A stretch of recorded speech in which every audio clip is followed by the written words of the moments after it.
ორწუთს წაგართმევთ რა. აღაგვიანდა. რატომ 8 თვე? რო წახვედით თანამდებობიდან მაგას გულისხმობ? არა, თქვენი ულამაზესი სახლი აღმოვაჩინეთ ლისზე და ამიტომ ჩემი არ არის სახლი, იცით ვისი. შვილის სახელზე რო არის ვიცი. 8 თვის წინ თბილისის მერიიდან წასული ვიქტორ წილოსანი, გამომძიებელ ჟურნალისტთა ოფისის საკვლევი ობიექტი, კალაძესთან მუშაობის პერიოდში დაგროვილი ქონებისა და მილიონების გამო გახდა. აღმოჩენილია სამსართულიანი სასახლე ლისის თავზე, ვიტრაჟებითა და ღია ტერასებით გარშემორტყმული, პანორამული ხედით თბილისზე. ამ სასახლის მფლობელის ვინაობას ვერასდროს ვერავინ გაიგებდა, რადგან თბილისის მერიის ყოფილ მაღალჩინოსანს მილიონიანი ქონება შვილის სანდრო წილოსანის სახელზე აქვს გაფორმებული. რა ლამაზი ხედი გაქვთ. შეიძლება გადავიღოთ? მიწა, რომელზეც მდიდრული ვილა შენდება 2023 წლის 8 მაისს არის შეძენილი. ამ დროს ვიქტორ წილოსანი კალაძის უწყებაში ტრანსპორტისა და ურბანული განვითარების სამსახურს ხელმძღვანელობს. მისი შვილი კი, ვისაც ძვირადღირებულ უძრავ ქონებას აფორმებს, ნასყიდობის მომენტში 21 წლის სტუდენტი სანდრო წილოსანია. მაინტერესებს რა საკეთებს კაცი, რომელიც ლისზე საოცარ სასახლეს აშენებს. სასახლე არის, აი ეგ არის თქვენი პრობლემა. რატო? სასახლე არის ისა? არა, მოგრძალებული სახლია. სასახლე არის. მოგრძალებული თქვენ სახლია. მე ვიცით რომ იყავით. საუნას აწყობთ, სატრენაჟორო დარბაზს აწყობთ. მე არაფერს არ ვაწყობ. მოსაჯდომ სივრცეს აწყობ. აწყობთ. გეუბნებით, მე არაფერს არ ვაწყობ. აუზია აშენეთ. მე მაგ სახლში არ ვიცხოვრე. მე ოდესმე მქონდა პრობლემა და მიჭირდა, თქვენ ეგრე იცით? მიჭირდა რას ნიშნავს? არა, თქვენ ეგრე იცით რომ ეს ქონება რაც ახლა გაქვთ ქონდათ მერიაში მუშაობამდე? კიდევ ერთხელ გეუბნებით, ეს ქონება მქონდა მერიაში 2014-დან იპოთეკური სესხით იყიდეთ, კი ბატონო. და $2000-იანი შევროლეტით მიხვედით მერიაში. მერიის ყოფილ მაღალჩინოსანს ჯეტურის მარკის არც ეს ავტომობილი აქვს საკუთარ სახელზე გაფორმებული. ვადგენთ, რომ სასახლის ასაშენებელი ტერიტორია ელიტურ უბანში, ლისზე, მერიის ექს-მაღალჩინოსანს სესხის გარეშეც აქვს შეძენილი. იპოთეკური სესხი არ არის გამოტანილი არც მშენებლობისთვის. ასეთი ჩანაწერი რეესტრში არ იძებნება. ბატონ ვიქტორს ვეძებ ვიკას და ვერ ვნახავ აქ? ჩვენ ასევე აღმოვაჩინეთ პოსტზე მუშაობის დროს გამდიდრებული მერიის მაღალჩინოსნის არა მხოლოდ მდიდრული ვილა, არამედ ბიზნეს წილები კომპანიებში, რომლებიც ასევე შვილის სახელზეა გაფორმებული. სანდრო 24 წლის არის და როგორ მე მოახერხე? 24 წლის როგორ არის? რა ვიცი, აბა რამდენი წლის არის? 2002-ში დაიბადა. ხო, კაი 23 წლის. 23-საც არ არის, ჯერ სექტემბერში გახდება, 22 წლის არის. კი ბატონო, და როცა ეს ქონებები მის სახელზე გაფორმდა და წილი, მაშინ კიდევ უფრო პატარა იყო. სანდროს სახელზე რეგისტრირებული ქონების ღირებულების დასადგენად ჩვენ მოვიპოვეთ ნასყიდობის ხელშეკრულებები, რომლითაც დგინდება, რომ სტუდენტმა სანდრომ უკანასკნელი 3 წლის განმავლობაში მხოლოდ მიწის სამნაკვეთში $500,000-მდე, ანუ დაახლოებით $1,500,000 ლარი გადაიხადა. მერიის ყოფილი მაღალჩინოსანი ირწმუნება, რომ $295,000 ამერიკული დოლარი, $117,000 ამერიკული დოლარი და $173,740 ამერიკული დოლარი სრულად სანდროს საკუთრება იყო. холод იმ პერიოდზე მაქვს კითხვები ბატონო ვიქტორ, როდესაც მერიაში იყავით. ანუ გულისხმობ ლისის 2 მიწას, რომელიც შეიძინეთ, სანდროს სახელზეა და ეს სახლი, რომელსაც ახლა აშენებთ. კიდე ერთხელ გეუბნები. სანდრო სამალავია თქო? სამალავი რა შუაშია? სამალავი რა. დედაქალაქის ტრანსპორტისა და ურბანული განვითარების საქალაქო სამსახურის უფროსი, მისივე მეუღლის მტკიცებით ამჟამად უმუშევარია. ეხლა მუშაობს სადმე? არა. არა და ლისზე ეს მდიდრული ვილა ინტენსიურ რეჟიმში შენდება და რემონტდება. ღია საცურაო აუზის მოპირკეთება უკვე დასრულებულია. ფასადის ერთი ნაწილი დაფარულია ბუნებრივი ტრავენტინის ქვით, რომელშიც ფლეთილი ბაზალტის ფრაგმენტები და სარკის ზედაპირიანი პანელებია შეჭრილი. ვერა სამუშაო უნდა შეასრულოთ. ლესვა არის თქვენი თუ რა? მალიარკა. ადგილზე მომუშავე ხელოსნების მონათხრობის თანახმად და პროექტის მიხედვითაც უკვე დასრულებული უნდა იყოს პირველ სართულზე არსებული საუნა, სტუმრების გასართობი ბარი და სატრენაჟორო დარბაზიც. არქიტექტურის სამსახურში წარდგენილ ნახაზში გადახურული გარე სივრცე, ეგრეთ წოდებული მოსაჯდომიც არის გათვალისწინებული. 6 სველი წერტილი, 4 საძინებელი, საკუთარი საგარდერობე სივრცეებით, ღია და დახურული ტერასები, ყველაფერი ხედით თბილისზე. აქ მუშებმაც იციან, რომ დამკვეთი ვიქტორ წილოსანია. აქ მოდის ხოლმე? არა, ჯერ არ მოსულა, მოვა ალბათ. არა, იმიტომ რომ ამ ადამიანებმა მფლობელთან ჩვენ არ გვაქვს შეხებაო და თქვენ გქონდათ, ანუ ბატონ ვიქტორთან ხო შეხება? არც ისე 1-2 ყავს. 1-2 თვითონ უფრო ხშირად მოდის თუ მისი შვილი? რა ხარ? ამ მასშტაბის მშენებლობას, რემონტს, ეზოს მოწყობასა და ავეჯის შეძენას ყველაზე ობიექტური გათვლებით მიწის ღირებულებაზე ბევრად მეტი დასჭირდება. ამიტომ სვამთ კითხვას. საიდან ეს ფული კაცს, რომელიც მერიაში წესით ხელფასზე მუშაობდა და სხვა შემოსავალი არ უნდა ჰქონოდა. ასე როგორ შეიძლება გამდიდრდეს საჯარო სამსახურში, როგორც ვიქტორ წილოსანი გამდიდრდა, ბატონ კახა, შესაძლებელია ეს სამსახურის უფროსმა მოახერხოს მილიონები იშოვოს? სხვა პასუხი არ გაქვთ? იცით რომ ის სასახლეს იშენებს? არასრულწლოვანი შვილის სახელზე რომ მალავდა ქონებას იცით? მიუხედავად იმისა, რომ თბილისის მერი შაბათის ეთერის კითხვებს დიდი ენთუზიაზმით არასდროს პასუხობდა, ეს იყო პირველი შემთხვევა, როდესაც მან სრული დუმილი არჩია. თქვენთვის პრობლემა არ არის თქვენი ჩინოვნიკი, რომ ამდენ ფულს შოულობს, ბატონო კახა. თუ თქვენ საქმის კურსში ხართ, საერთოდ არაფრის თქმა არ შეგიძლიათ? შეთანხმებული იყო თქვენთან მისი გამდიდრება? ობიექტური სურათის დასადგენად მოკვლევა დავიწყეთ ვიქტორ წილოსანის პირველი დეკლარაციით.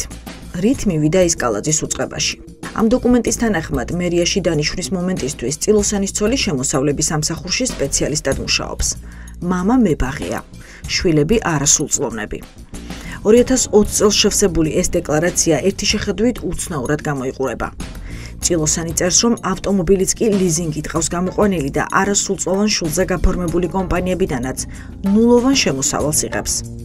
ოჯახის ანგარიშებზეც ყველაზე დიდი ფული 1286 ლარია. ამ ფონზე იმასაც უთითებს, რომ ჰქონდა 170.000 евро, რომელიც გაასესხა. თუმცა ფაქტის დამადასტურებელი დოკუმენტი არ არსებობს, რადგან მისივე მტკიცებით შეთანხმება ზეპირსიტყვიერად შედგა. ხო, პასუხი მჭირდება, საიდან გამდიდრდა ვიქტორ წილოსანი? არსად არ გამდიდრდა, ვიქტორ წილოსანს ჰქონდა. გარიბია ვიქტორ წილოსანი ახლა?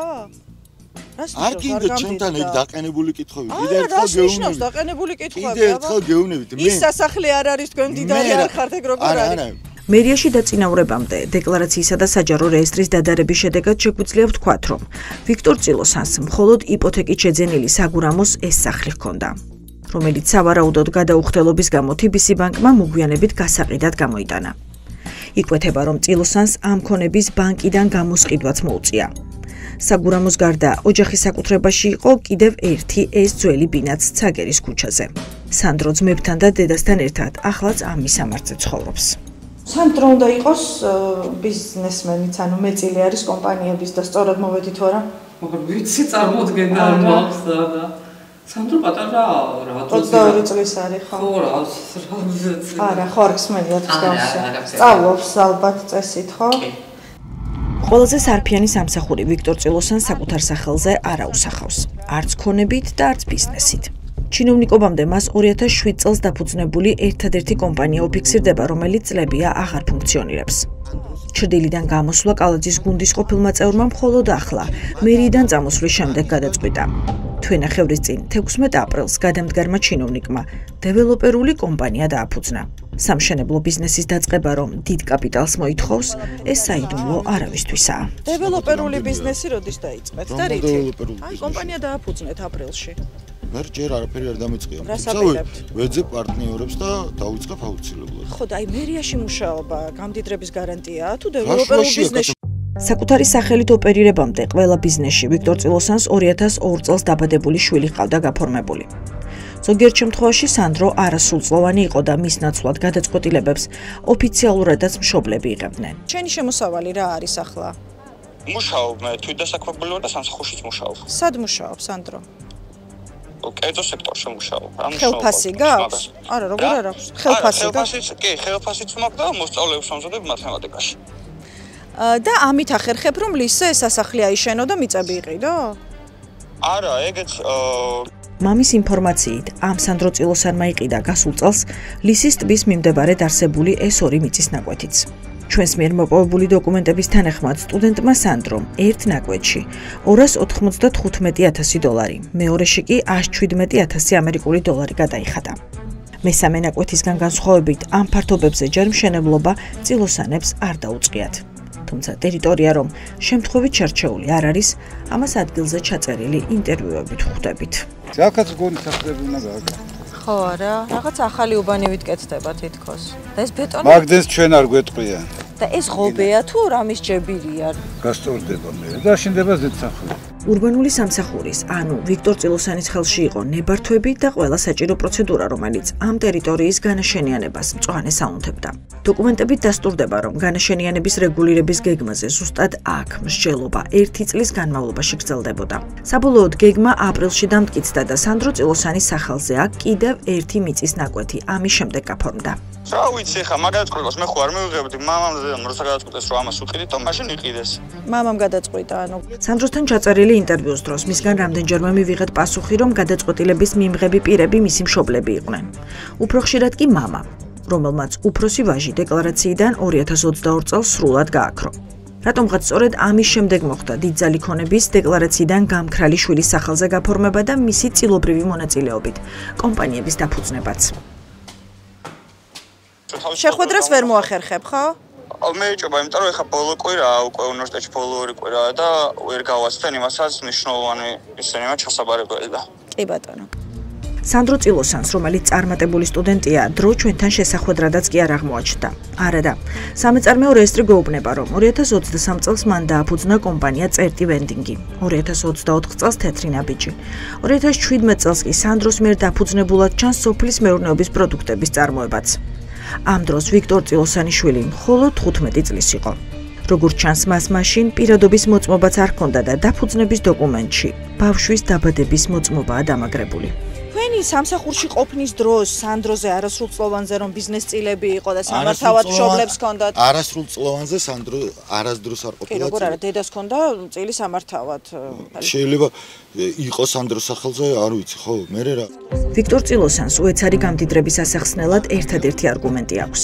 აქაც შვილს იშველიებს და ამბობს, რომ სწორედ მოსწავლე სანდროს კიდევ ერთი კომპანია ფლობდა 17,000 კვადრატულ მიწას, რომლის რეალიზებითაც იყიდეს ლისის სამივე ნაკვეთი და იმ ფულით აშენებენ ამ დიდრულ სასახლესაც. 17,000 კვადრატული მეტრი მიწა იყო, ქონდა სანდროს რეგისტრირებული, ის მიწა გაიყიდა სანდროს სახელზე იყო ერთია, მაგრამ რეალურად ხო თქვენი იყო? არა, რეალურადაც სანდროს იყო. ვინ მისცა სანდროს? და მაგას აქ თავისი ისტორია და მომიყევით, ბატონო. მე რა ქონებაც ქონდა, კიდე ერთხელ გეუბნებით 17,000 კვადრატული მიწა. ნახეთ რამ ხელა არის. ანუ თქვენ ქონდათ როგორც აღმოჩნდა და არა სანდროს. ამ შემთხვევაში ოჯახზე არის საუბარი. აი ჩამოვყალიბდით უკვე კი ბატონო. ბუნებრივია ოჯახზე არის საუბარი. ოღონდ ის 17,000 კვადრატული მეტრი მიწა თავიდან ბოლომდე იყო სანდროს ინიციატივით და ასე ვთქვათ სანდროს ინიციატივიდან წარმოიშვა ეგ აქტივი სახში. კომპანია ბარატი, რომელზეც მერიის გადამდგარი ჩინოვნიკი მიგვითითებს, ნამდვილად ფლობდა მიწის ნაკვეთებს ვარკეთილში. თუმცა, სანდროს მონათხრობით გინდება, რომ ეს ფართობებიც მამის, ვიქტორ წილოსანის ბიზნეს გარიგების შედეგად იქნა მოპოვებული. 8-9 წლის წინ ჩიფსის ქარხანის გაკეთება გვინდოდა მე და მამას. 8-9 წლის წინ რამდენი წლის იყავი სანდრო? გამოთვალეთ, კარგად იცით და გამოთვალეთ ანალიზს. ხო და ძალიან პატარა ხო არ იყავი რომ ქარხანა და გეგეგმა. ინვესტორი ხომ უნახეთ, რომელსაც მან შეეცვალებინა თავისი ვალდებულებები სრულად. თანხა რაც მოიტანა, ამეთი უყიდეთ მიწა. და მშობლებმა როცა გადაწყვეტეს, რომ ამ ფულით ამის გამოყენება იყო საჭირო, მაშინ ეგრე გამოიყენეს. ეს მიწა არის მამას ბიზნეს გარიგების შედეგად მოპოვებული, ხო სწორად გავიგე? ხო, ბიზნეს გარიგება იყო ჩვეულებრივი, ვიღაცა ტიპი მონახეთ, ვისაც უნდა ეყიდა, ჩვენ პროექტი გავუწერეთ, ყველაფერი ასე შემდეგ. და ამის სანაცვლოდ რომ ვალდებულება ვერ შეასრულა, მოგცათ მიწა, სწორად გავიგე? გამოვისყიდეთ მიწა. ჟურნალისტური გამოძიების ფარგლებში მოპოვებული ოფიციალური დოკუმენტების მიხედვით, მამაშვილის მოწოდებული ინფორმაცია არ დასტურდება. მიწა, რომლითაც უეცარი გამდიდრების ლეგალიზებას ცდილობენ, მას შემდეგ გაიყიდა, რაც სანდრო წილოსანმა ამ კომპანიაში წილი გაასხვისა და სრულად გავიდა. გასხვისების პროცედურა 2021 წლის 27 მაისს დაიწყო და 1 ივნის დასრულდა. ფართობი East Point-ის მიმდებარედ კი 3 ივნის გაიყიდა, როცა სანდრო წილოსანი ამ კომპანიის ფლობელი აღარ იყო. შესაბამისად, მიღებული შემოსავალიც მისი ვერ იქნებოდა. 1 ივნის მისმა შვილმაც და ირანის მოქალაქემაც 50% წილი ჰქონდათ, ეს ქონება გაასხვისეს და მხოლოდ 140,000 დოლარის შემოსავალი მიიღეს, ხოლო ის მიწა უკვე 3 ივნის გასხვისდა და არც ოფიციალურად, არც არაოფიციალურად ამ ადამიანს იმ გაყიდულ მიწასთან შეხება არ უნდა ჰქონოდა, შესაბამისად ეს არის მორიგი მცდელობა, რომ გადაფაროს ის უკანონო შემოსავლები თუ ის უკანონო ქონებების შეძენის ფაქტი, რომელსაც ეს ადამიანი და მისი ოჯახი ფლობს. შაბათის ეთერის მიერ დამუშავებული დოკუმენტების მიხედვით, იმ კომპანიის წილის გასხვისებაში, რომელიც ვარკეთილში მიწას ფლობდა, სანდრო წილოსანმა მხოლოდ 140,000 ამერიკული დოლარი აიღო. ეს ფული კი ვერაფრით გადაიხდიდა $900,000, რომლის გადახდაც წილოსანის ვაჟ ჩვენს მიერ მოპოვებული ნასყიდობის ხელშეკრულებების თანახმად ნამდვილად უდასტურდება. ფლობელების ნახვა მინდა და არ იცნობთ სანდროს? ფლობელს არ იცნობთ? აქ არ მოდის ხოლმე? კიდევ ერთი კომპანია, სადაც სტუდენტი სანდროს საეჭვო მონაწილეობა და მამის სავარაუდო ჩართულობა ჩანს, კომპანია წერტია. ხორცპროდუქტების წარმოებისა და რეალიზაციის ქსელში ქუთაისის საერთაშორისო უნივერსიტეტის სტუდენტს ამ ბიზნესის 50%-იანი წილი უსასყიდლოდ 2024 წლის 16 აპრილს მისცეს. ბუნებრივია ვცდილობთ გავარკვიოთ, რა შემთხვევაში შეიძლება წარმატებული ბიზნესის ფლობელებს მოუნდეთ მისი კომპანიის ნახევარი სხვა საჩუქონ. ბიძინამ და ბექამ სად გიპოვათ? ან რატო იყო ამ არ უპოვნევათ, მე ვიპოვე. და მათ ინტერესში რატო იყო, რომ თქვენთვის წილი მოეცა უსასყიდლოდ? უსასყიდლოდ არა, ვალდებულება იყო, რომ უნდა გასულიყო კომპანია მოგებაზე, რომელიც იყო ზარალიანი. სანდროს მონათხრობის გადამოწმებას კომპანიაში ვიწყებთ. იდგა თუ არა დედაქალაქში ცნობილი სავაჭრო ქსელი გაკოტრების პირას და იცნობდნენ თუ არა სტუდენტ ბიჭს, რომელსაც შპს წერტი ამ ფინანსური კრიზისიდან უნდა გამოეყვანა. სანდრო არასდროს არ გინახავთ? არასოდეს ვინ სანდრო, რა სანდრო? 22 წლის ბიჭი სანდრო წილოსანი. იმიტომ ვიყავია, რომ კომპანია გამომეყვანა კრიზისული მდგომარეობიდან. არა, რაღაც ხო არ გეშლებათ. ანუ წაგებაზე მომუშავე ორგანიზაცია ხართ? არა, გაბატონო, რატომ მეკითხეთ ეგრე? იმიტომ რომ ამას ამბობს სანდრო, რომ მოგებაზე რო გამეყვანა, მაგიტომ იმიყვანასო. წამგებიანი არ არის კაცო. არც გაკოტრების საშუალება არ წაგება. კითხვებს ვუსვამთ კომპანიის ერთ-ერთ დამფუძნებელსაც. სად იპოვეს სანდრო წილოსანი და როგორ მისცეს წერტის 50%-იანი წილი 21 წლის ბიჭს უსასყიდლოდ, მხოლოდ იმის გამო, რომ წარმოებას მოგების გაზრდას დაპირდა. აღმოჩნდა, რომ კარგი ადამიანია და კარგ ადამიანს, უბრალოდ ჭკვიანი ადამიანია და ჭკვიან ადამიანს რაღაც აზრები მოდის ისეთი, რომელიც მეუბნები, რომ სანდრო, მოდი გუნაცვალე, აი ხლა ამ საკითხებში მოვუხმარე, სხვა პრობლემებს მომიგორდება, აღრიცხვიანობა, ემართება და კომპანია გავიყვა მე რეალურად მოგებაზე. მე თანახმოვარ გაზრდილი პროცესს. სტუდენტი ბიჭი სად იპოვეთ თუ ბატონი ვიქტორი იცოდით ვინ იყო და შუამავალი ის იყო სინამდვილეში? და მე როცა უკვე ვიდეოს ჩემსკენა შეხება სანდროსთან და ესე ვთქვათ საუბრობდი რაღაცა და ასე და ესეთი კაი ბიჭი გავიცანი და რაღაცა მე უფრო შეხება მე გავიგებთ იმი არის ვიკას შვილი. ნუ მე კიდევ თქო მე ვიკასაც კიდე რამდენი მე შევიდრე კიდეც. ბექაგონაშვილი არ უარყოფს, რომ ვიქტორ წილოსანს მანამდეც იცნობდა. არადამაჯერებლად გამოიყურება წილის გაჩუქების მისეული ვერსიაც. რადგან იგივე ოდენობის წილში, სხვა პარტნიორებისგან მალევე წერტმა $347,000 მიიღო. ასეთი მომგებიანი ბიზნესის წილს ვინ იძლევა უსასყიდლოდ? თქვენი ნახეთ, არის თუ არა მომგებიანი, ის უსასყიდლოდ. არ არის? არ არის წერტი მომგებიანი. მას შემდეგ, რაც ვიქტორ წილოსანის ქონებასა და ბიზნესებზე შაბათის ეთერმა მუშაობა დაიწყო, 22 მაისს სამეწარმეო რეესტრში შევიდა განაცხადი, რომ სანდრო წილოსანი წერტის 50%-იან წილს უკან აბრუნებს. როგორც ჩანს, მერიის ყოფილი მაღალჩინოსნის შვილის კვალის წაშლას იმდენად ჩქარობდნენ, რომ არასრულყოფილი დოკუმენტაციის გამო სარეგისტრაციო წარმოება რამდენჯერმე შეჩერდა.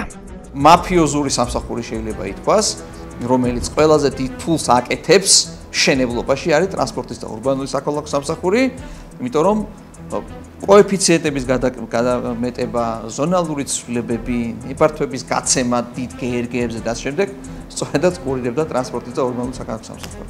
ქალაქის პრობლემების მოგვარების ნაცვლად, მაგრამ როგორც ჩანს, საკუთარი ფინანსური და საცხოვრებელი პირობები მოგვარა და გაუმჯობესა. კალაძის გუნდში მოხვედრამდე ვიქტორ წილოსანი ძმები გაჩეჩილაძეების კომპანიაში და რადიო უცნობში მუშაობდა. რაც ამოდენობის კაპიტალის დაგროვების საშუალებას ვერც ერთი გათვლით ვერ მისცემდა. მერიაში კი მისი ხელფასი თვეში 6200 ლარი იყო, რომელიც ამ სასახლისთვის მხოლოდ რამდენიმე ფილა ტრავენტინის შესაძენად თუ იქნებოდა საკმარისი.